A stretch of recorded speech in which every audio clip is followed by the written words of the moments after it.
कभी अपने आप से पूछा है, इस भागती दौड़ती जिंदगी में हम किस ओर जा रहे हैं?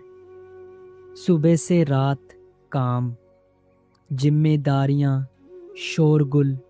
लेकिन इस शोर में क्या कभी वो अंदर की आवाज सुन पाए हैं?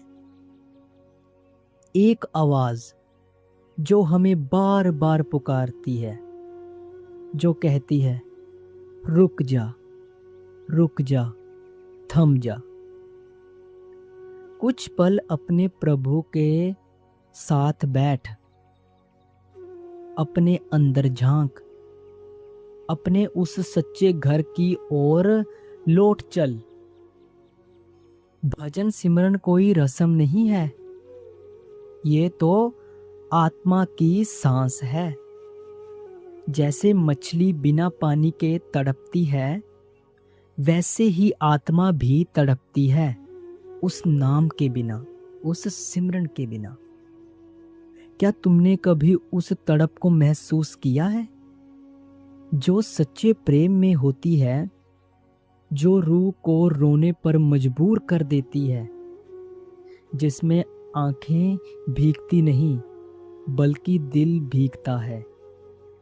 ना कोई मांग, ना कोई फरियाद, सिर्फ प्रेम, सिर्फ सिमरन। जब ये तड़प जाग उठेगी ना, तो फिर बाहर की दुनिया फीकी लगने लगेगी। फिर हर सुबह भजन के लिए उठने का मन करेगा, हर रात उसी नाम में सो जाने का मन करेगा। क्योंकि जिसे नाम का स्वाद मिल गया, उसके लिए बाकी सब बेमकसद हो जाता है। तो आओ, एक बार सच्चे दिल से पुकार कर देखें।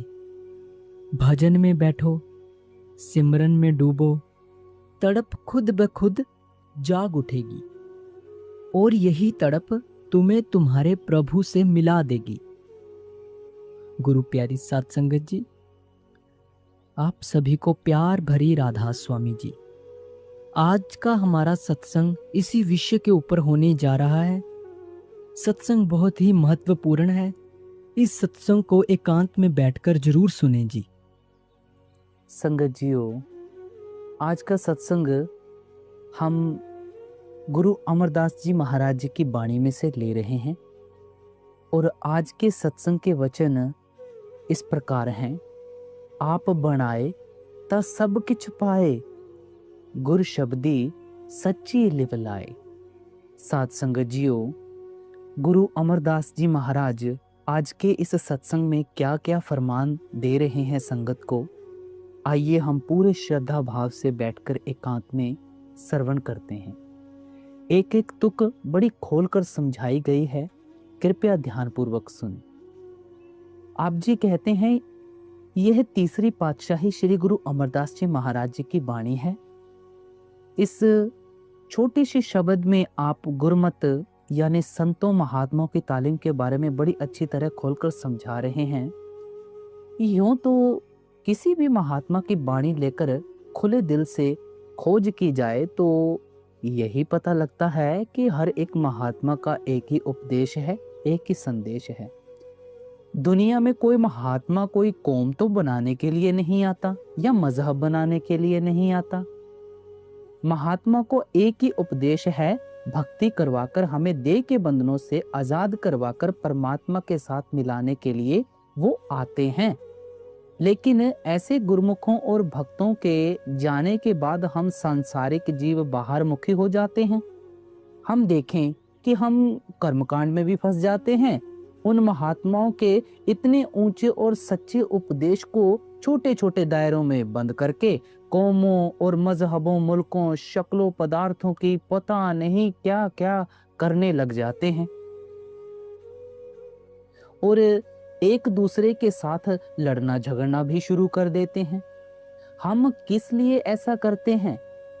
कोई अपने पेट के लिए करता है, कोई अपनी मान वडियाई के खातिर करता है।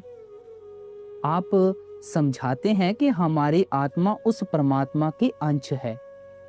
हम उस सतनाम समुद्र की एक बूंद हैं। उस कुल मालिक से बिछुड़कर इस माया के जाल में फंसे हुए हैं। मन के अधीन होकर जो जो कर्म करते हैं, हम कभी अच्छे भी करते हैं, बुरे भी करते हैं, उनके कारण हमारी आत्मा को बार बार इस 84 के जेल खाने में आना पड़ता है। ना अच्छे कर्म करके देह के बंधनों से बच सकते हैं, ना बुरे कर्मों के कारण कभी हमारा 84 के दुखों से छुटकारा हो सकता है। इन कर्मों के कारण जिस जगह भी जाकर जन्म लेते हैं, हमें दुख ही दुख, मुसीबतें ही मुसीबतें सहनी पड़ती हैं। किसी भी जामे में हम सुख हासिल नहीं कर सकते, कभी शांति भी प्राप्त नहीं कर सकते। अगर इंसान का जामा प्राप्त करके जिसे महात्मा टॉप ऑफ द क्रिएशन, सृष्टि का सरताज कहकर समझाते हैं, हमारे ये हालत और दुर्दशा है कि रोटी कपड़े के लिए तड़पते और तरसते फिरते हैं, तो और किस जामे में हम सुख हासिल कर सकते हैं। इसलिए महात्मा हमें यही उपदेश देते हैं कि जब तक हमारी आत्मा वापस जाकर उस परमात्मा के साथ नहीं मिली, इसका देह के बंधनों से, जन्म मरण के दुखों से कभी छुटकारा हो ही नहीं सकता। इसलिए हर एक जीव को परमात्मा की खोज है। हम सभी सांसारिक जीव अपनी अपनी बुद्धि के अनुसार हजारों ही युक्तियों और तरीकों से उस परमात्मा को ढूंढने की कोशिश करते हैं। जप तप भी करते हैं, पूजा पाठ भी करते हैं, दान पुण्य भी करते हैं, घर बार छोड़कर जंगलों पहाड़ों में छिपकर बैठ जाते हैं। कोई परमात्मा को मंदिरों मस्जिदों गुरुद्वारों में ढूंढता है, कोई ग्रंथों पोथियों में, कोई हिमालय पर्वत में खोज करने में लगा हुआ है, ना जाने क्या क्या कर रहा है। गुरु साहिब समझाते हैं भाई कि वह परमात्मा कहीं बाहर नहीं है। किन चक्करों में पड़े हो आप? वह हमारे शरीर के अंदर है। अगर कोई प्रयोगशाला है जिसके अंदर जाकर हम मालिक की खोज कर सकते हैं, तो वह केवल हमारा शरीर है, हमारी देह है। आज तक बाहर ना किसी को कुछ मिला है, ना ही भाई मिल सकता है। हजरत ईसा फरमाते हैं कि मालिक की दरगाह, मालिक के रहने की जगह तेरे अंदर है। यही गुरु अमरदास जी समझाते हैं, सदा हुजूर दूर ना जानो, देख रचना जिन रचाई। जिस परमात्मा ने भाई दुनिया की ये सारी रचना पैदा की है, वह हमसे कहीं दूर नहीं है। वह 24 घंटे हमारे साथ है, हमारे शरीर और हमारी देह के अंदर बैठा हुआ है। गुरु अमरदास जी समझाते हैं, काया अंदर जग जीवन दाता, बसे सबना करे प्रतिपाला। वह परमात्मा जिसने सारे जग को जीवन दिया है, सबका दाता है, सबका बादशाह है, जो सबकी संभाल करता है, पालन पोषण करता है, वह परमात्मा इस काया के अंदर बैठा हुआ है। कबीर साहिब भी हमें यही समझाते हैं, ज्यों तलमाही तेल है, ज्यों चकमक में आग, तेरा साईं तुझ में जाग सके तो जाग। भाई जिस तरह तिलों में तेल होता है, पत्थर के अंदर अग्नि होती है, इसी तरह जिस परमात्मा की तू खोज कर रहा है, वह तेरे शरीर के अंदर है। अगर कोई चीज हमारे घर में खो जाए तो हम घर के अंदर खोज करके उसे पा सकते हैं। अगर बाहर जाकर सड़कों पर खोज करनी शुरू कर दें तो हम उस खोई हुई चीज को किस तरह प्राप्त कर सकते हैं। गुरु अमरदास जी कहते हैं, गुरमुख होवे सो काया खोजे, होर सब परम पुलाई। कि जो गुरुमुख लोग हैं, मालिक के भक्त और प्यारे हैं, वे हमेशा शरीर या देह के अंदर परमात्मा की खोज करते हैं। बाकी सब दुनिया के जीव कर्मकांड में उलझे हुए हैं, बाहर मुखी हुए बैठे हैं। अब मन में विचार उठता है कि अगर परमात्मा हमारे सबके अंदर है तो हमें दिखाई क्यों नहीं देता। हम आंखें बंद करते हैं तो हमें अपने अंदर अंधेरा ही अंधेरा दिखाई देता है। गुरु साहिब फरमाते हैं, आप बनाए ता सब किछ पाए, कि वह परमात्मा तो पत्ते पत्ते कण कण में व्यापत है, चोरों, ठगों, साधु, संतों, महात्माओं सभी के अंदर है। लेकिन जब तक हम अंदर जाकर अपने आप की रुकावट दूर नहीं करते, उस परमात्मा के अंदर मौजूद होते हुए भी हम उसे पा नहीं सकते। ये अपने आप की रुकावट क्या है? ये खुदी, हमें, मैं, मेरी, ये अहंकार की रुकावट है। जब तक यह रुकावट दूर नहीं करते, उस परमात्मा के हमारे अंदर होते हुए भी हम कभी उसके साथ मिलाप नहीं कर सकते। गुरु अमरदास जी फरमाते हैं, हर जीव सच्चा ऊंचो ऊंचा, हमें मार मिलावनिया। वह परमात्मा सच्चा है, पवित्र है, सचखंड का रहने वाला है, पर हमें मार मिलावनिया। जब तक हम हमें की बीमारी को अपने अंदर से दूर नहीं करते, हम कभी उस परमात्मा को पा नहीं सकते।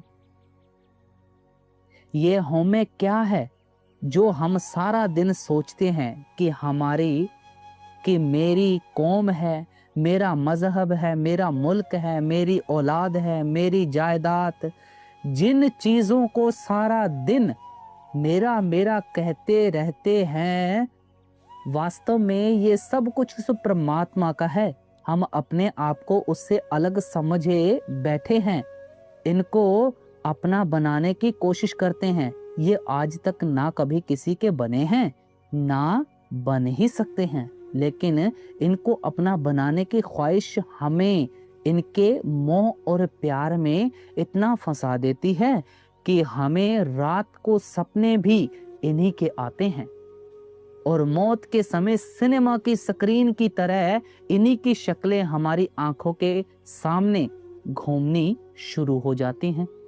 फिर जहां आसा तहां बासा, आखिरी वक्त जिस ओर हमारा ख्याल होता है, हम दुनिया के जीव उसी रो में बहना शुरू कर देते हैं। कौन सी चीज हमें दे के बंधनों की तरफ खींच कर लाई? दुनिया का मोह, दुनिया का प्यार लाया। सो जब तक हमारे अंदर से दुनिया का मोह और प्यार नहीं निकलेगा, तब तक हमारी आत्मा वापस जाकर परमात्मा के साथ नहीं मिल सकती। गुरु साहिब फरमाते हैं कि यह दुनिया झूठी है, इसका मोह और प्यार भी झूठा है। यह दुनिया क्यों झूठी है? क्योंकि ये नष्ट हो जाएगी, फना हो जाएगी। इसके साथ हमारा मोह और प्यार क्यों झूठा है? क्योंकि इसका प्यार हमें बार बार देह के बंधनों में फंसाता है। यह प्यार हमें इन रचना का हिस्सा ही बनाए रखता है, वापस जाकर उस रचना करने वाले के साथ मिलने नहीं देता।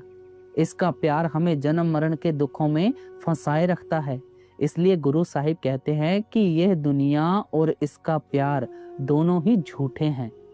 इस झूठी दुनिया से हमारा झूठा मोह और प्यार कब निकलता है? जब हम गुरुमुखों के द्वारा शब्द या नाम की लज्जत प्राप्त कर लेते हैं।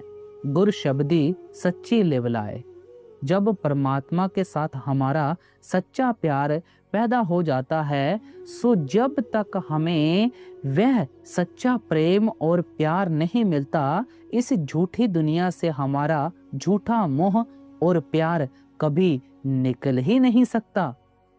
ये कौन है जो दुनिया की शक्लों और पदार्थों के साथ मोह और प्यार किए बैठा है? वह हमारा मन है। इसलिए आत्मा और परमात्मा के बीच कोई पर्दा है तो वह केवल हमारे मन का पर्दा है, मन की रुकावट है। जिस तरह आत्मा परमात्मा की अंश है, इसी तरह हमारा मन भी कोई छोटी चीज नहीं है। ये ब्रह्मा का अंश है, त्रिकुटी का रहने वाला है, लेकिन विषय विकारों, शराबों, कबाबों, इंद्रियों के भोगों में फंसकर अपने आप को, अपने असल को खो बैठा है। और जो जो कर्म मन इन इंद्रियों के वश में होकर करता है, उनका नतीजा हमारी आत्मा को भी भोगना पड़ता है। जब तक हमारी आत्मा मन का साथ नहीं छोड़ती, इसे ना तो कभी अपने आप का पता लग सकता है, ना ही कभी अपने असल का पता लग सकता है। मन का साथ आत्मा तब छोड़ सकती है जब मन अपने निज धाम ब्रह्मा या त्रिकुटी में पहुंच जाता है। हमें जो भी कोशिश करनी है, मार्ग अपनाना है, उपाय करना है, वह आत्मा और मन की गांठ खोलने का करना है। मन को उसके ठिकाने यानी ब्रह्मा या त्रिकुटी पहुंचाने का करना है। दुनिया के जीव हजारों ही युक्तियों और तरीकों से मन को वश में करने की कोशिश करते हैं। जप तप करते हैं, पूजा पाठ करते हैं, दान पुण्य करते हैं, घर बार छोड़कर जंगलों और पहाड़ों में छिपकर बैठ जाते हैं। हठ कर्मों और संयम के द्वारा जबरदस्ती मन को दुनिया से निकालने की, दुनिया से उदासीन करने की कोशिश करते हैं। आगे जाकर हमारा मन कहीं जुड़ता नहीं, वापस आकर दुनिया में भटकना शुरू कर देता है। महात्मा समझाते हैं कि जबरदस्ती मन को वश में करना इसी प्रकार है जिस प्रकार सुलगते हुए कोयलों को राख के नीचे दबा देना। देखने में लगता है कि आग बुझी हुई है, पर जब भोगों की आंधी उठती है, विषय विकारों की लहरें उठती हैं, वह सारी राख उड़ जाती है और सुलगते हुए कोयले फिर धधक उठते हैं। हुजूर महाराज जी समझाया करते थे कि जबरदस्ती मन को वश में करना इसी तरह है जिस तरह एक सांप को पिटारी में बंद कर लेना है या एक बदमाश को पुलिस के हवाले कर देना है। जब तक सांप पिटारी में बंद है, हम उसके डंक से बचे हुए हैं। इसी तरह जब तक बदमाश पुलिस की हिरासत में रहता है, तब तक हम उसकी शरारतों से बचे रहते हैं। लेकिन जब पुलिस उसको छोड़ देती है, वह फिर वही शरारतें शुरू कर देता है। अगर हम उसे पुलिस के हवाले करने के बजाय समझा बुझाकर भला और नेक इंसान बना लें, तो सदा के लिए उसकी शरारतों से बच जाते हैं। गुरु नानक साहिब कहते हैं कि हठ कर्मों के द्वारा, अनुशासन और नियम के द्वारा हम थोड़ी देर का आराम या राहत जरूर हासिल कर लेते हैं और अपने मन पर हावी हो जाते हैं। लेकिन जब मन फिर जोर मारता है तो उसी तरह उंगलियों पर नचाने लगता है। अगर मन को वश में करना है तो हमें पहले इसकी आदत और इसके स्वभाव के बारे में जान लेना चाहिए। हम देखते हैं कि हमारा मन लज्जत का आशिक है, एक चीज से प्यार करता है। अगर एक चीज से बढ़कर कोई दूसरी चीज इसे अच्छी दिखाई देती है, तो हमारा मन पहली को छोड़कर दूसरे के पीछे भागना शुरू कर देता है। दुनिया का कोई भी प्यार हमारे मन को हमेशा के लिए पकड़कर स्थिर नहीं रख सकता। ये शक्लें और पदार्थ जिनके लिए कभी अपना जीवन तक बलिदान करने की बात सोचते थे, फिर कभी ऐसा समय आ जाता है कि मन उनको देखना तक पसंद नहीं करता। सो हमारा मन तो लज्जत का आशिक है। जब तक हमें दुनिया के प्यार से ऊंचा या सच्चा प्यार नहीं मिलता, ये दुनिया का प्यार और मोह छोड़ने के लिए कभी तैयार नहीं होता। वह किस चीज की लज्जत और प्यार है जिसको प्राप्त करके ही हमारा मन दुनिया का मोह और प्यार छोड़ेगा। गुरु साहिब फरमाते हैं, गुर शब्दी सच्ची लिव लाए, कि जब गुरुमुखों के जरिए शब्द के साथ ख्याल जोड़ लेते हैं, शब्द को पकड़ लेते हैं, शब्द की लज्जत हासिल कर लेते हैं, तब इस झूठी दुनिया से हमारा झूठा प्यार हट जाता है और हमारे अंदर सच्चे परमात्मा के लिए सच्चा प्यार पैदा हो जाता है, क्योंकि उस शब्द की लज्जत इतनी ऊंची और पवित्र है कि उस लज्जत को पाकर अपने आप हमारा मन विषय विकारों की लज्जत को छोड़ देता है। जिसे हीरे जवाहरात मिल जाते हैं वह फिर कौड़ियों के पीछे दर बदर ठोकरें नहीं खाता। लड़कियां गुड्डियों से तभी तक खेलती हैं जब तक उनकी शादी नहीं हो जाती। इसलिए गुरु साहिब फरमाते हैं कि शब्द की अटैचमेंट, शब्द का प्यार हमें हमेशा के लिए डिटैच यानी अनासक्त कर देता है। डिटैचमेंट या त्याग हमारे अंदर कभी लगाव पैदा नहीं कर सकता। आसक्ति ही हमारे अंदर सच्ची अनासक्ति पैदा कर सकती है। अगर कोई कंगाल कौड़ियां मांगता फिरता हो और हम उसकी कौड़ियां छीनने की कोशिश करें तो वह मरने मारने पर आ जाएगा। उसे 10 रुपए का नोट पकड़ा दें या अशरफी पकड़ा दें, उसकी कौड़ियों वाली मुट्ठी अपने आप ढीली हो जाएगी। सो जब किसी को अच्छी चीज मिल जाती है फिर घटिया चीज की ओर उसका ध्यान ही नहीं जाता। गुरु साहिब फरमाते हैं कि जब हमें सच्चे परमात्मा का सच्चा प्यार मिल जाएगा, इस दुनिया से हमारा झूठा मोह अपने आप ही निकल जाएगा। और जब भी सच्चे परमात्मा का सच्चा प्यार मिलेगा, गुर शब्दी गुरमुखों के जरिए ही मिलेगा। हमारा रूहानी सफर पैरों के तलवों से लेकर सिर की चोटी तक है। इस सफर की 2 मंजिलें हैं, एक आंखों तक है, दूसरी आंखों से ऊपर है। हमारे देह के अंदर जो आत्मा और मन की बैठक है वह सबकी आंखों के पीछे है। उसको कोई तिल कहता है, कोई शिव नेत्र कहता है, कोई दिव्य चक्षु कहता है, कोई घर दर कहता है, कोई मुक्ति का दरवाजा कहता है। हर एक का ख्याल इस नुक्ते से उठता है और 9 दरवाजों के द्वारा सारी दुनिया में फैल जाता है। ये 9 दरवाजे हैं, 2 आंखें, 2 कान, 2 नाक के सुराख, एक मुंह और नीचे 2 इंद्रियों के सुराख। इन 9 दरवाजों के द्वारा हमारा ख्याल सारी दुनिया में फैला हुआ है। आप देखें, हमें यहाँ बैठे कभी बच्चों का ख्याल आता है, कभी घर के कारोबार का ख्याल आता है, कभी दुकान के ग्राहकों का ख्याल आता है, तो कभी मित्रों दोस्तों के बारे में सोचते हैं। हमारा मन कभी निश्चल नहीं बैठता, हमारा मन कभी निचला नहीं बैठता। हम हर समय किसी न किसी चीज की सोच और विचार में लगे रहते हैं।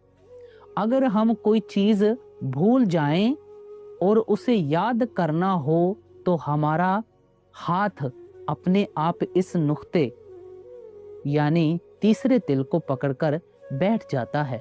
कभी किसी भूली हुई चीज को याद करने के लिए हम टांगों या पैरों पर हाथ नहीं रखते। इस जगह का हमारे सोचने के साथ बड़ा गहरा संबंध है। सो हमारा ख्याल तीसरे तिल से उतरकर सारी दुनिया के अंदर फैला हुआ है। हमें गुरुमुखों की बताई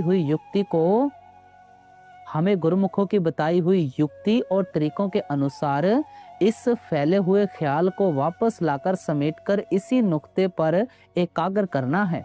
गुरु अमरदास जी समझाते हैं, 9 दर ठाके तावत रहाए, 10 में निज घर वासा पाए, ओथे अनहद शब्द वज्जे दिन राती, गुरमत्ती शब्द सुनावणिया।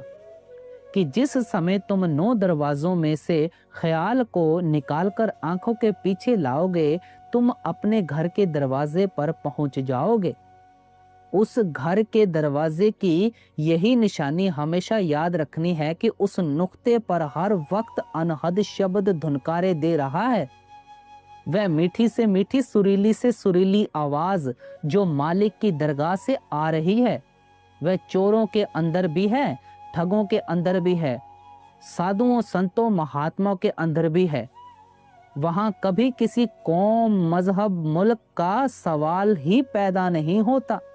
आप हिंदू होकर अंदर जाएं, सिख ईसाई होकर अंदर जाएं, जो खुशकिस्मत अपने ख्याल को आंखों के पीछे इकट्ठा करता है, उसका ख्याल शब्द के साथ जुड़ जाता है।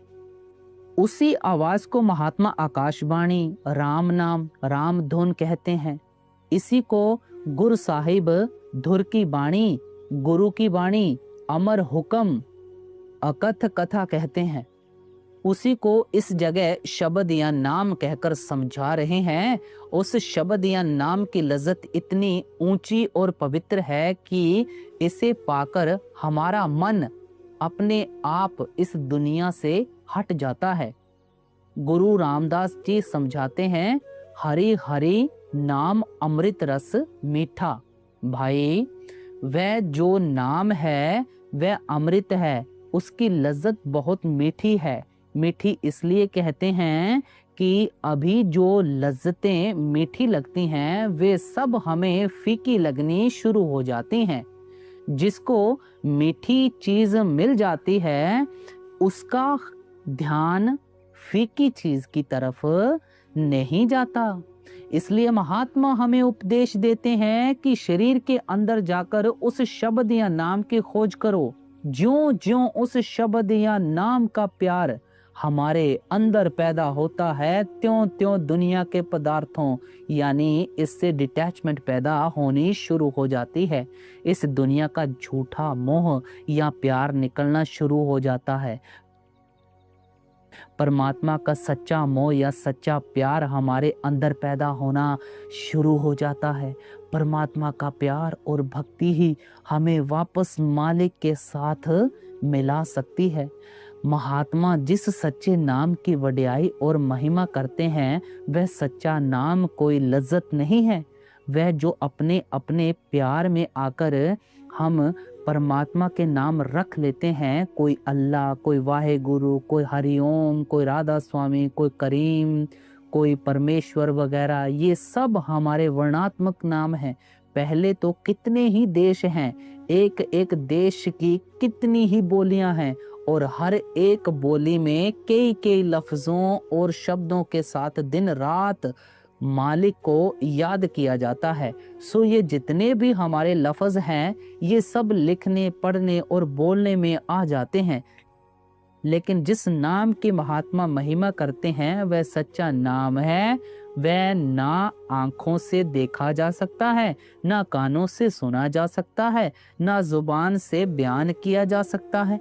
जिसको हुजूर महाराज जी अनरिटन लॉ, अनस्पोकन लैंग्वेज, अनलिखित कानून और अनबोली भाषा कहकर बयान किया करते थे।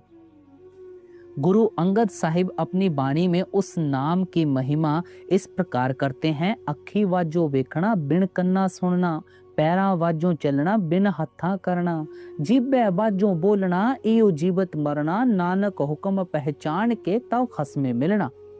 कि तुम उस शब्द या नाम को पकड़कर अपने खस्म यानी परमात्मा से मिल सकते हो, जिस शब्द को ना कभी हमारी आंखें देखती हैं, ना कभी जबान उसको बयान करती है, ना कभी कान सुनते हैं, ना हाथ और पैर लेकर वहां पर पहुंच सकते हैं। और जिस चीज को गुरु साहिब समझाते हैं कि तुम जीते जी मरकर ही प्राप्त कर सकते हो। जीते जी मरकर प्राप्त करने का क्या मतलब है? जिस समय मौत आती है सबसे पहले हमारे पैर ठंडे होते हैं, फिर टांगे, फिर धड़ ठंडा होता है। अभी हमारे अंदर प्राण भी होते हैं और कई बार हमें होश भी होता है। जब हमारी आत्मा आंखों तक आ जाती है फिर ये शरीर को छोड़कर एक तरफ हो जाती है। हम कह देते हैं कि मर गया, ज्योति ज्योत समा गई। इसी तरह हमें अपने ख्याल को समेटकर आंखों के पीछे इकट्ठा करना है और जीते जी मरने की आदत डालनी है। बाइबल में लिखा है मरना सीखो ताकि तुम जीना शुरू कर सको। यानी पहले मरना सीखो जिससे तुम्हें सदा के लिए जीवित रहने की समझ आ जाए। यही जीते जी मरना है। मुसलमान फकीर कहते हैं मुतु कवल अंत मुतु, कि मौत से पहले मरो। गुरु साहिब फरमाते हैं कि इस मरने का मतलब है कि अपने ख्याल को 9 दरवाजों से निकालकर आंखों के पीछे इकट्ठा करना। जब ख्याल आंखों के पीछे इकट्ठा होता है, फिर उस सच्चे शब्द की समझ आती है, फिर उस सच्चे शब्द या सच्चे नाम के साथ हमारा ख्याल जुड़ता है। माता प्यार में आकर अपने बच्चे को कई लफ्ज़ों, कई शब्दों के द्वारा याद करती है, पर माता का बच्चे के साथ लफ्ज़ों या शब्दों का रिश्ता नहीं होता, वह तो प्रेम का, प्यार का रिश्ता होता है। ये लफ्ज़ तो केवल माता के प्यार को प्रकट करते हैं। माता किसी भी लफ्ज़ द्वारा बच्चे के लिए अपने प्यार को प्रकट कर सकती है। इसी तरह मालिक के भक्तों और प्यारों ने अपने अपने प्यार से परमात्मा या मालिक को कितने ही लफ्ज़ों से याद किया है। वे किसी भी लफ्ज़ के द्वारा अपने प्रेम को प्रकट कर सकते हैं, लेकिन उनका मालिक के साथ जो रिश्ता या संबंध है वह तो सच्चे प्रेम का है, सच्चे प्यार का है। उनका प्रेम सच्चे शब्द के साथ है, सच्चे नाम के साथ है। आगे फरमाते हैं, सच बणजेह सच संग्रह, सच व्यापार करावणिया। अब जो गुरमुख लोग शब्द या नाम की कमाई करके अपने अंदर से होमे या अहंकार की रुकावट दूर कर लेते हैं, मोह या प्यार के दायरे से पार चले जाते हैं, गुरु साहिब उनकी महिमा करते हैं कि वे सच का ही व्यापार करते हैं। वे आप भी सच्चे शब्द या सच्चे नाम की कमाई करते हैं और हमारे अंदर भी उसे सच्चे शब्द या नाम की कमाई करने का शौक पैदा करते हैं। वह शब्द सच्चा, प्योर और पवित्र है। जब हम उसके साथ जुड़ जाते हैं, हम भी सच्चे और पवित्र हो जाते हैं। गुरु अमरदास जी की वाणी है, मुक्ते सेवे मुक्ता होवे, हौमै ममता शब्दे खोवे। जो लोग शब्द या नाम की कमाई करके अपने अंदर से होमे और ममता की रुकावट दूर कर चुके हैं, वे मुक्ति प्राप्त कर लेते हैं। जब हम उनकी संगति करते हैं, उनके कहने के अनुसार शब्द या नाम की कमाई करके अपने अंदर से अपने आप को निकाल लेते हैं, होमे और ममता की रुकावट दूर कर लेते हैं, तो हम भी मुक्ति प्राप्त कर लेते हैं। हमारा भी जन्म मरण के दुखों से छुटकारा हो जाता है। सो गुरमुख लोग हमेशा शब्द या नाम की कमाई करते हैं, शब्द या नाम की महिमा करते हैं और हमारे ख्याल को भी उस शब्द या नाम की तरफ ले जाते हैं। आगे फरमाते हैं, हाउ वारी जीव वारी हर गुण अन दिन गावणिया। अब गुरु साहिब फरमाते हैं कि जब भी झूठी दुनिया से हमारा झूठा मोह या प्यार निकलेगा, हमेशा शब्द या नाम की कमाई के जरिए ही निकलेगा। गुरु अर्जुन देव जी की वाणी है, जिसका गृह तिन दिया ताला कुंजी गुर सो पाई। कि भाई जिस परमात्मा ने हमें पैदा किया है, उसने नाम रूपी दौलत हमारे अंदर हमारे लिए ही रख कर उसका भेद गुरमुखों संतों महात्माओं के हवाले कर दिया है। गुरमुख घोलकर हमारे अंदर कुछ नहीं डालते, वह दौलत परमात्मा ने हमारे अंदर हमारे लिए ही रखी है। उन्हें इशारा करना ही तरीका बताना, उन्हें इशारा करना है, तरीका बताना है कि किस युक्ति से हमें अपने ख्याल को शब्द के साथ जोड़ना है, नाम के साथ जोड़ना है।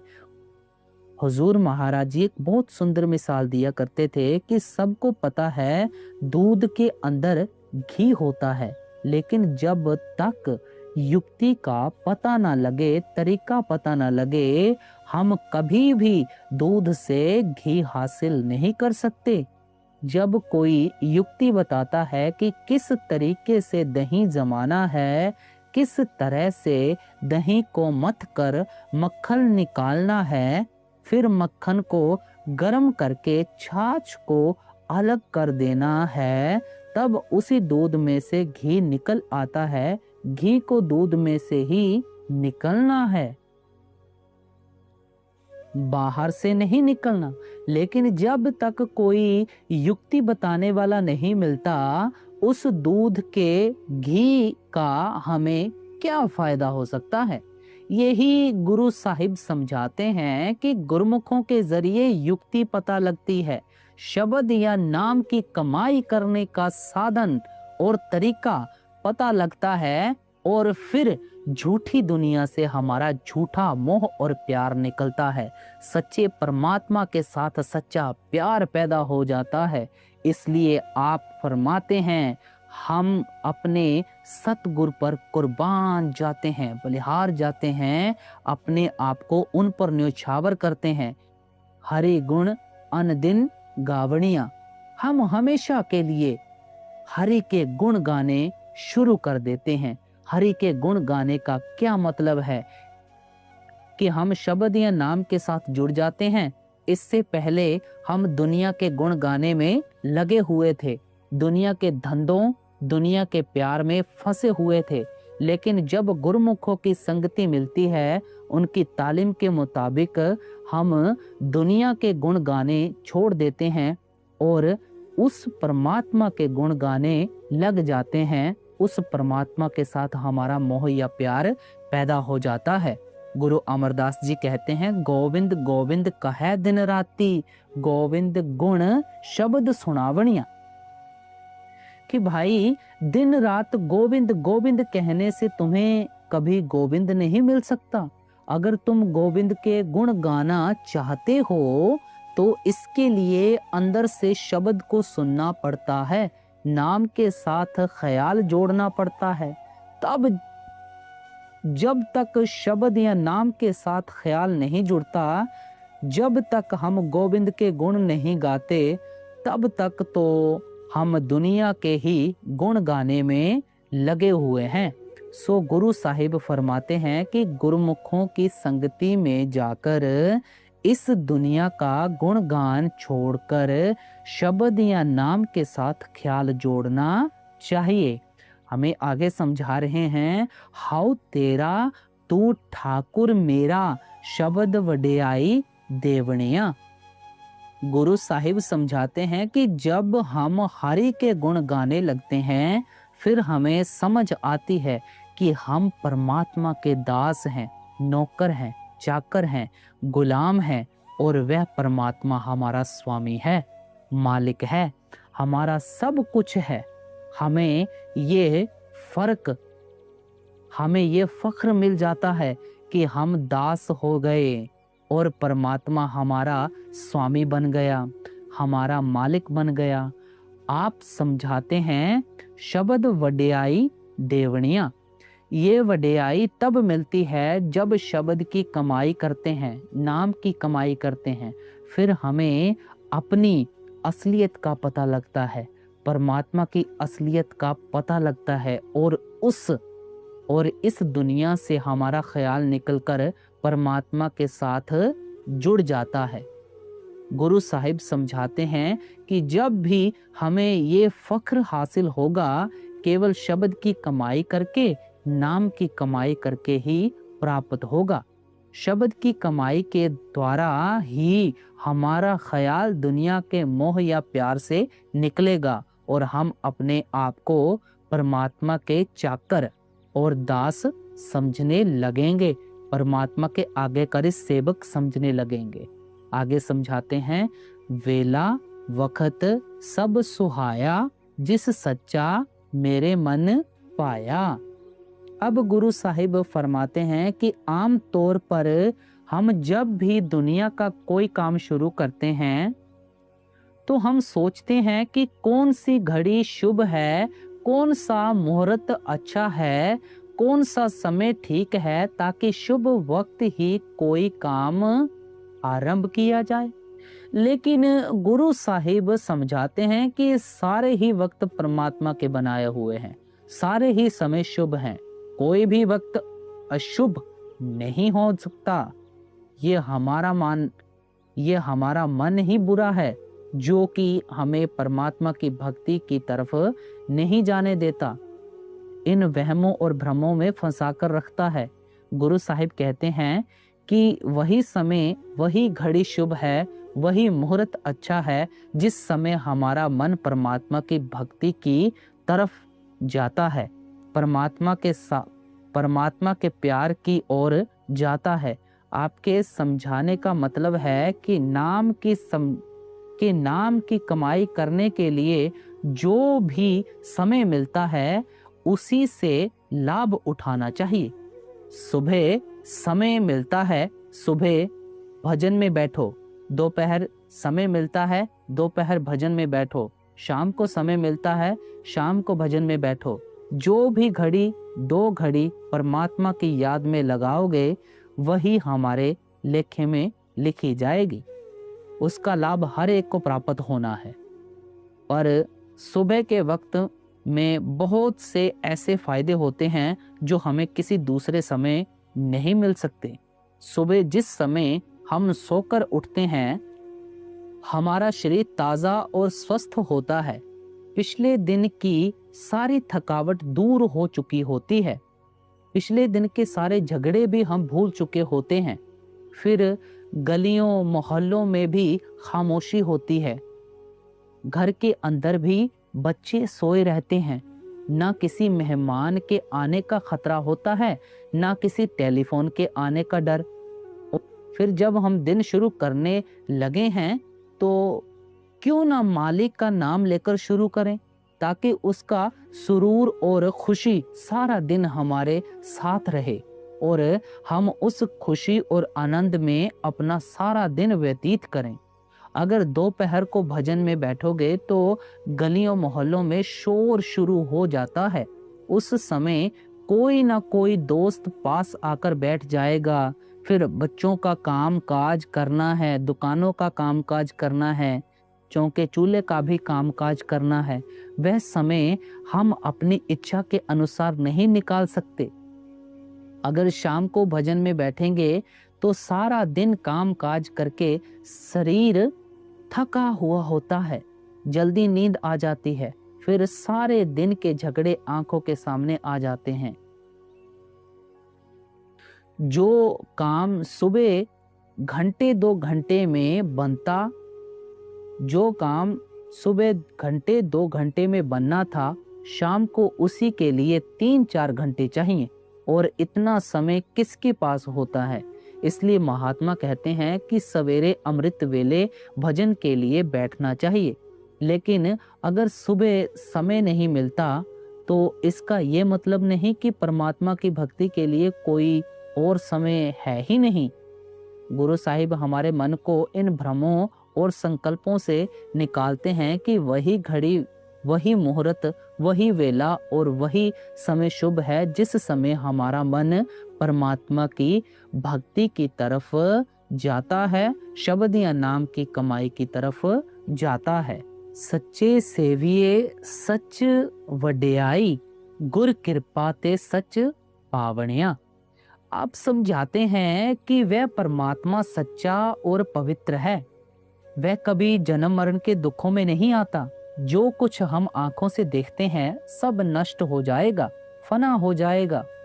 पर इसको पैदा करने वाला वह अकाल पुरुष परमेश्वर परमात्मा कभी नष्ट और फना नहीं होता। जपजी साहिब की पहली पौड़ी में आता है, आद सच जुगाद सच, है भी सच नानक होसी भी सच। सच का मतलब है जो कभी नष्ट नहीं होता, फना नहीं होता। गुरु नानक साहिब फरमाते हैं, सबसे पहले वह परमात्मा था, सब कुछ उस परमात्मा ने पैदा किया है। जो कुछ भी आंखों से देखते हैं वह सब कुछ नाश और फना हो जाएगा, लेकिन इसको पैदा करने वाला वह परमात्मा कभी नाश और फना नहीं होता। वह सतयुग में भी था, त्रेता और द्वापर में भी था, अब भी है, आगे भी वही परमात्मा रहेगा। ये नहीं कि पहले गद्दी किसी और के पास थी और आगे किसी और के पास चली जाएगी। गुरु साहिब फरमाते हैं कि वह परमात्मा सच्चा है, उसकी भक्ति भी सच्ची है, उसका प्रेम भी सच्चा है। वह ये दुनिया झूठी है, इस दुनिया का प्यार और भक्ति भी झूठी है।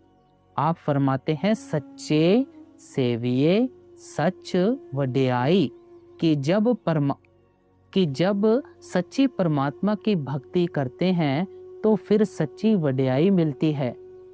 ये दुनिया झूठी है, इसकी वड्याई भी झूठी है। इतिहास पढ़कर देख लें, कभी तो ये दुनिया के लोग हमें सिर पर उठाए फिरते हैं, जुलूस निकालते हैं, ये जय जयकार करते हैं, फिर वे ही दुनिया के लोग पैरों के नीचे रौंदने शुरू कर देते हैं, फांसी के तख्ते पर चढ़ा देते हैं, गोलियों का निशान बना देते हैं, रातों रात राज्य पलट जाते हैं, लीडरों और नेताओं को जेल खानों के अंदर कैद कर दिया जाता है। सो इस दुनिया का हम क्या विश्वास कर सकते हैं? इसकी मान वड्याई भी झूठी है और ये खुद भी झूठी है। गुरु साहिब कहते हैं कि परमात्मा सच्चा है और जो वह अपने साथ मिलने की बढ़ाई देता है वह भी सच्ची है, पर ये जो सच्चे सेविये की सच वड्याई है वह प्राप्त किस तरह होती है? गुर कृपा ते सच पावनिया। जब हमारे ऊपर गुरमुखों की कृपा और बख्शीश हो जाती है, जब वे हमारे ख्याल को उस शब्द या नाम के साथ जोड़ देते हैं, तब ही हम सच्चे परमात्मा की सच्ची वड्याई हासिल करने के काबिल होते हैं। आगे समझाते हैं, भव भोजन सतगुर तुठै पाए, अन्न रस चूके हर रस मन पसाए। आप समझाते हैं कि हमारा मन संगति और सोहबत का असर बहुत जल्दी लेता है। शराब पीने वालों के पास बैठो, शराब पीने की आदत पैदा हो जाएगी। चोरों की संगति करो तो चोरी की आदत पैदा हो जाएगी। मालिक के भक्तों और प्यारों की संगति करेंगे तो उनको देखकर हमारे अंदर भी मालिक की भक्ति का शौक और प्यार पैदा हो जाएगा। आप फरमाते हैं कि जब संतों महात्माओं की संगति करते हैं तो हमारे मन में संतोष आ जाता है। अन रस चूके हर रस मन वसाए, कि हमारे मन से दुनिया के रस निकल जाते हैं, शब्द या नाम का रस आ जाता है। फिर हम दुनिया की चीजों के पीछे नहीं दौड़ते, दुनिया की शक्लों और पदार्थों के लिए नहीं तड़पते। हम उस अमृत को पीकर अमर हो जाते हैं। हमारा दुनिया के जन्म मरण के दुखों से हमेशा के लिए छुटकारा हो जाता है। आगे समझाते हैं, सच संतोख सहज सुख वाणी, पूरे गुरते पावनिया। फरमाते हैं कि जिस वक्त हम गुरुमुखों की संगति में आकर उस नाम के रस को पीने लग जाते हैं, फिर हमारा उस वाणी के साथ ख्याल जुड़ जाता है। कौन सी वाणी के साथ? जो सच है, जो कभी नाश या फना नहीं होती, जिसने सारी दुनिया की रचना की है, जिस वाणी के आधार पर सारे खंड ब्रह्मांड खड़े हैं, वह वाणी कैसी है? संतोख। कि अभी जो मन में भटकन लगी हुई है, तड़प लगी हुई है, जब उस वाणी के साथ हमारा मन जुड़ जाता है तो मन में संतोष और सब्र आ जाता है। फिर फरमाते हैं सहज, कि उस वाणी को पकड़कर ही सहज अवस्था प्राप्त होती है। हम मन और माया के दायरे के पार चले जाते हैं। वह वाणी सुख देने वाली है। जब तक हमारा ख्याल दुनिया के साथ जुड़ा हुआ है, हम दुखों और मुसीबतों में फंसे हुए हैं। जब उस वाणी के साथ ख्याल जुड़ जाता है तो सुख हासिल कर लेते हैं, शांति प्राप्त कर लेते हैं। ये कौन सी वाणी है जिसकी गुरु साहिब इतनी वड्याई करते हैं, महिमा करते हैं? जिस वाणी ने दुनिया की रचना की है, जिसके आधार पर खंड ब्रह्मांड खड़े हैं, जो वाणी हमारे सबके अंदर है, जो दिन रात सबके अंदर धुनकारे दे रही है, वह चोरों, ठगों, साधुओं, संतों, महात्माओं सबके अंदर है। वहाँ किसी कौम, मजहब और मुल्क का सवाल ही पैदा नहीं होता। हिंदू होकर अंदर जाओ, सिख ईसाई होकर अंदर जाओ, जो भी भाग्यवान खुशकिस्मत आंखों के पीछे ख्याल इकट्ठा करता है, उसका ख्याल उस वाणी के साथ जुड़ जाता है। गुरु अमरदास जी की वाणी है, वाणी वज्जी चों जुगी सच्चों सच सुनाए, कि वह वाणी चारों युगों से चली आ रही है। सतयुग में वही वाणी थी, द्वापर और त्रेता युग में भी वही वाणी थी, अब भी वही वाणी है और आगे भी वही वाणी रहेगी। ये नहीं कि पहले वह वाणी कुछ और थी और आगे जाकर कुछ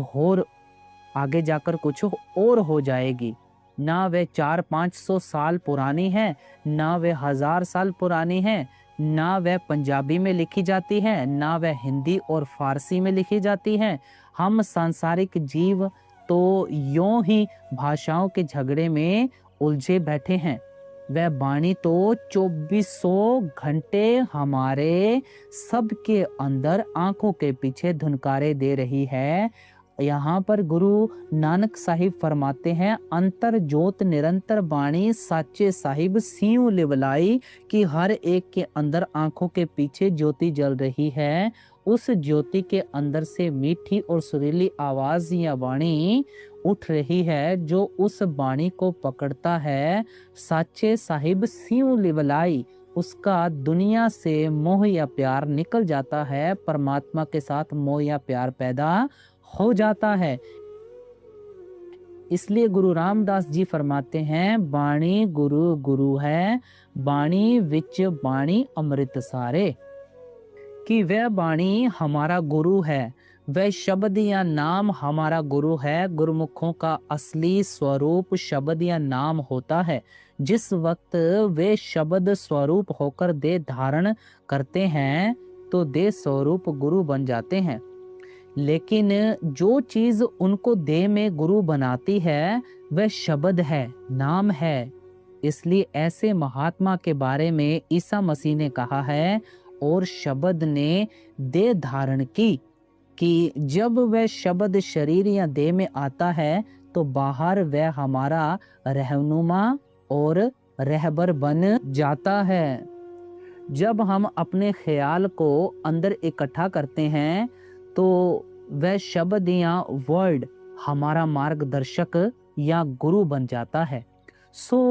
हर एक महात्मा का यही अनुभव है। इसलिए गुरु साहिब कहते हैं कि हमें उस वाणी की खोज करनी है, उस शब्द की खोज करनी है, उस नाम की खोज करनी है, जिस नाम या शब्द की जो दिन रात हर एक के अंदर धुनकारे दे रहा है।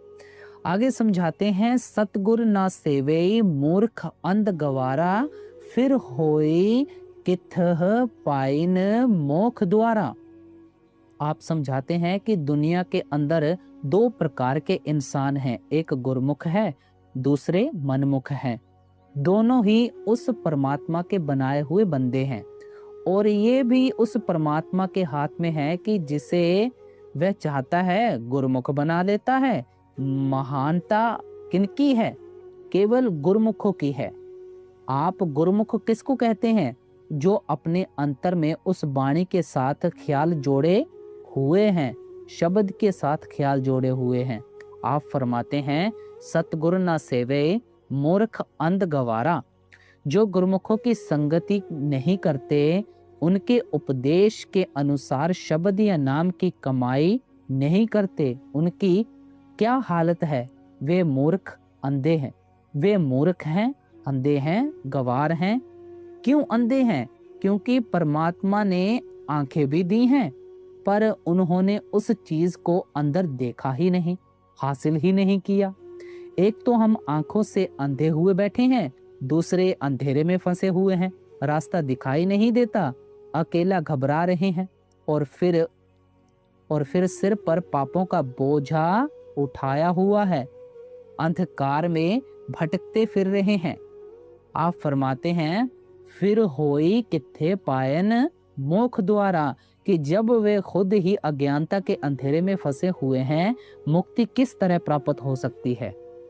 गुरु अमरदास जी की वाणी है, विष्टा के कीड़े विष्टा कमाए, फिर विष्टा में पचावणिया, कि हम गंदगी के कीड़े हैं, गंदगी में ही पैदा होते हैं, गंदगी से ही प्यार करते हैं, गंदगी ही खाते हैं, उसी गंदगी में मर जाते हैं और उसी गंदगी में फिर से पैदा हो जाते हैं। सो आप उपदेश देते हैं कि हमें किसी गुरुमुख की संगति और सोबत करके उस शब्द की लज्जत हासिल करनी चाहिए, नाम की लज्जत हासिल करनी चाहिए। आगे फरमाते हैं, मर मर जम्मे फिर आवे, जम दर चोटा खावणिया। उन मनमुखों की हालत बयान करते हैं कि वे बार बार मरते हैं और बार बार पैदा होते हैं। हर मौत के बाद उनको धर्मराज के सामने पेश किया जाता है। उनके कर्मों, इच्छाओं, करतूतों, आशाओं और तृष्णाओं के अनुसार जिस जगह वह ठीक समझता है उनको जन्म दे देता है। एक देह के बंधनों से तो बड़ी मुश्किल से छुटकारा हासिल करते हैं, दूसरी देह का कलबूत उनके लिए पहले ही तैयार खड़ा किया होता है। उस कलबूत के अंदर अभी पैदा ही होते हैं कि मौत फिर से आंखों के सामने आकर खड़ी हो जाती है। 10 नंबरियों की तरह हथकड़ी लगी ही रहती है, बार बार जन्म मरण के दुखों में जाना पड़ता है। कहते हैं, जम दर चोटा खावणिया, यमदूतों के हाथों चोटें खानी पड़ती हैं, दुख और मुसीबतें झेलनी पड़ती हैं। आगे फरमाते हैं, शब्द साध जाने ता आप पछाणे, निर्मल बाणी शब्द बखाने। अब फरमाते हैं कि जब तक हम अपने आप को पहचानने के काबिल नहीं बनते, हम कभी उस परमात्मा को भी पहचानने के काबिल नहीं बन सकते। अपने आप को कब पहचानते हैं? जब मन और माया के दायरे से पार चले जाते हैं, जब हमारी आत्मा से सब गंदे गंदे गिलाफ उतर जाते हैं, फिर कहीं जाकर हमें अपने आप का पता लगता है। गुरु अमरदास जी फरमाते हैं, जिन अंतर शब्द आप पछाणे, गत मित तिन ही पाई। जो अपने अंदर शब्द को पकड़कर अपने आप को पहचानते हैं, असली गत मालिक से मिलने की असली युक्ति उनको ही प्राप्त होती है। गुरु साहिब के समझाने का भाव है कि हमें भी अपने आप को पहचानना चाहिए। अपने आप को हम गुरुमुखों के जरिए शब्द या अभ्यास करके, नाम की कमाई करके ही पहचान सकते हैं। आगे फरमाते हैं, सच्चे सेव सदा सुख पायन, नौनिध नाम मन वसावणिया। जब हम अपने आप को पहचानने के योग्य बन जाते हैं तो फिर हम सच्चे परमात्मा की सेवा में लगते हैं, फिर हम उसकी भक्ति करते हैं, उसके साथ प्यार करते हैं। अभी तो हम झूठी दुनिया की सेवा में लगे हुए हैं, दुनिया की भक्ति और प्यार में लगे हुए हैं। जब भी हम सच्चे की सेवा में लगते हैं, शब्द या नाम की कमाई करके ही लगते हैं, फिर हम खुद भी शब्द या नाम की कमाई करते हैं और औरों में भी शब्द या नाम की कमाई करने का शौक पैदा करते हैं। आगे फरमाते हैं, सो थान सुहाया जो हर मन पाया, सत्संग बह हरि गुण गाया। अब जब हमारे मन में मालिक की भक्ति करने की चाह और प्रेम पैदा हो जाता है तो आमतौर पर हम सोचते हैं कि घर बार छोड़कर मंदिरों और गुरुद्वारों में जाकर भक्ति करें। अगर मन जरा और उत्साह दिखाता है तो सोचते हैं कि हिमालय पर्वत पर जाकर भक्ति करें और बाल बच्चों को त्याग दें। पर गुरु साहिब समझाते हैं कि परमात्मा की भक्ति के लिए कौन सी जगह अच्छी है। आप समझाते हैं कि सारी दुनिया उस मालिक ने बनाई है, उसने कोई जगह बुरी नहीं बनाई। हम ही अपने विचारों से किसी जगह को बुरी बना लेते हैं। इसलिए आप समझाते हैं कि जिस जगह भी हमारा मन लगता है उसी जगह परमात्मा की भक्ति करनी चाहिए और वही जगह हमारी भक्ति के लिए अच्छी है। जहां भक्ति का वातावरण हो वह कौन सी जगह है? गुरु साहिब समझाते हैं कि वह गुरुमुखों का सत्संग है, गुरुमुखों की संगति है और सोबत है। उसके आपके कहने का भाव है कि गुरुमुखों के सत्संग के द्वारा, गुरुमुखों की संगति और सोबत के द्वारा ही हमारा ख्याल परमात्मा की भक्ति की ओर जाता है। हम तीर्थों में, सत्संगों में, मंदिरों, मस्जिदों, गुरुद्वारों में इसलिए जाते हैं कि उन जगहों पर भक्ति का वातावरण बना हुआ है। हम भी उस वातावरण से लाभ उठाकर भक्ति करें। अगर हमें वहां जाकर वह वातावरण नहीं मिलता, वहां पशुओं की मंडियां ही लगती हैं, प्रचार और पब्लिसिटी के मंच ही बने हुए हैं, या चहल पहल और मौज मेले की जगह ही बनी हुई है, तो वहां जाकर हमारा मन किसी प्रकार एकाग्र हो सकता है। गुरु साहिब समझाते हैं कि कोई खास जगह परमात्मा की भक्ति के लिए नहीं है। सभी स्थान परमात्मा की भक्ति करने के योग्य हैं। हमें इन जगहों को भक्ति करने के योग्य बना लेना चाहिए। आगे फरमाते हैं, अन दिन हर सलाहे साचा निर्मल नाद वजावणिया। आप अंत की कड़ी में आ रहे हैं। आप समझाते हैं कि ऐसे गुरुमुखों की संगति और सोहबत में जाकर हम हमेशा के लिए हरि की सराहना करना शुरू कर देते हैं, मालिक के गुण गाना शुरू कर देते हैं, मालिक की वड्याई और महिमा आरंभ कर देते हैं। और फिर आप फरमाते हैं, निर्मल नाद वजावणिया, कि ऐसे वातावरण में रहकर हमारा ख्याल भी उस निर्मल नाद को सुनना शुरू कर देता है। वह निर्मल नाद हमारे अंदर भी धुनकारे देना शुरू कर देता है, हमारे अंदर भी शब्द खुल जाता है। ऐसी संगति में जाकर हम उस निर्मल नाद को सुनने लगते हैं, उस शब्द या नाम के साथ हमारा ख्याल जुड़ जाता है। अब आखिरली अंत की कड़ियों में समझा रहे हैं, मनमुख खोटी रस खोटा पसारा, कूड़ कमावण दुख लागे भारा, पर में भूल फिरन दिन राती, मर जन्म जन्म गवावणिया। गुरु साहिब ने पहले समझाया था कि दुनिया के अंदर दो प्रकार के इंसान हैं, एक गुरुमुख और एक मनमुख। पिछली तुकों में गुरुमुखों की वड्याई की है कि हमेशा सत्संग के द्वारा अपने अंदर मालिक की भक्ति का वातावरण बनाए रखते हैं, परमात्मा की भक्ति और परमात्मा के प्यार में मस्त रहते हैं, हर जगह परमात्मा की महिमा करते हैं, परमात्मा के गुण गाते हैं। अब मनमुखों की हालत बयान करते हैं, मनमुख खोटी रस खोटा पसारा। मनमुखों का ख्याल भी झूठा है। मनमुख हमेशा अपने बुरे विचार ही दुनिया में फैलाए रखते हैं। वे हमेशा कूड़ झूठ के साथ ही मोह बनाए रखते हैं। वे कूड़ में ही रहते हैं और हमेशा दुख और मुसीबतें सहते रहते हैं। वे इस दुनिया को अपना बनाने की कोशिश करते हैं। वे दुनिया तो आज तक किसी की नहीं बनी। बड़े बड़े राजा महाराजा, बड़े बड़े विजेता, बड़े बड़े डिटेक्टर इस दुनिया को अपनी बनाते बनाते चले गए।